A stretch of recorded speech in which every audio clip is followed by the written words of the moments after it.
अस्सलाम वालेकुम अज़ीज़ तलबा। आज 23 फरवरी को मराठी का पर्चा था और मुझे उम्मीद है कि आप सबका पेपर बहुत अच्छा गया होगा।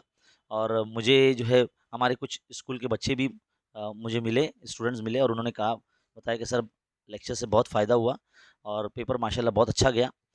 तो अब बारी आती है अगले पर्चे की, जो कि आपका है इंग्लिश, है ना?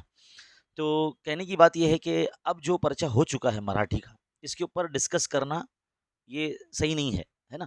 बहुत सारे बच्चे जो है ना एग्ज़ाम हॉल से निकलने के बाद मैंने देखा, मेरा ऑब्ज़र्वेशन था, मैंने मुशाहिदा किया कि बच्चे जो है ना अपने जवाबात पर डिस्कस कर रहे थे। कुछ बच्चियाँ बोल रही थी कि अरे मेरा ये मैंने इसका ये लिखा है। उस बच्ची ने बताया कि अरे तुम्हारा तो ये तो गलत हो गया।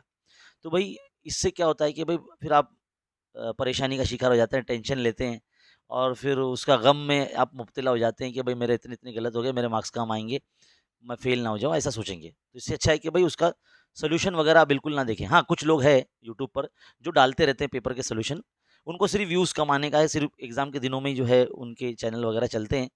तो कहने की बात ये है कि आप लोग मत देखना वो, एग्ज़ाम बाद देख लेना माँगता तो, है ना? अगर आपको देखना ही है सॉल्यूशन तो एग्ज़ाम बाद देख लेना, अभी मत देखो।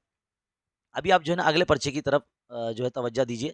अगला पर्चा जो है आपका, उसके ऊपर जो है ध्यान दीजिए और अभी आपको एग्ज़ाम के दौरान क्या करना है, सबसे पहले तो आपकी टीचर ने आपको साल भर जो पढ़ाया उसका रिवीजन करना है, नया कुछ भी नहीं पढ़ना है ना? सारी चीज़ें आपको पढ़ा के रखी हुई है आपके टीचर ने और आपके टीचर से आप कंसल्ट रहिए, उनसे बात कीजिए, जो भी डाउट है उनसे क्लियर कीजिए और पेपर सॉल्व कीजिए। पेपर आपको मेरी वेबसाइट पे मिल जाएँगे khansacademy.in।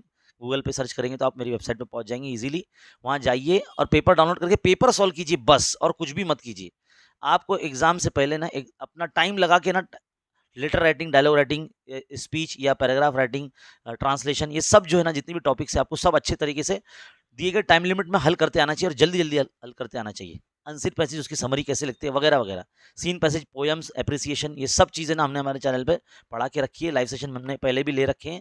वो आप अगर देख लेंगे तो आपका बहुत फ़ायदा हो जाएगा। प्लेलिस्ट जो है चैनल के पोस्ट के ऑप्शन पे आपको मिल जाएगी इंग्लिश की। उस पे क्लिक करके आप पूरे प्लेलिस्ट के सारे वीडियो जो है देख सकेंगे टाइम लिमिट लगा के।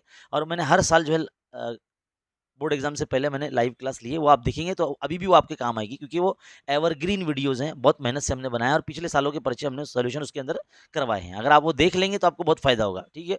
वीडियो को रोका के आप चीज़ें लिख भी सकेंगे और इंशाल्लाह उसी में से बहुत सारी चीज़ें आपको देखने को मिलेगी। तो फिलहाल इस वीडियो में इतना ही, इसको लाइक कीजिए, अपने फ्रेंड सर्कल में शेयर कीजिए, इसी तरह के वीडियो देखने के लिए चैनल पर बने रहिए। मिलते हैं अगले वीडियो में, तब तक के लिए देखते रहिए, सीखते रहिए, बने रहे। खान अकेडमी के साथ बहुत-बहुत शुक्रिया। अल्लाह हाफ़िज़।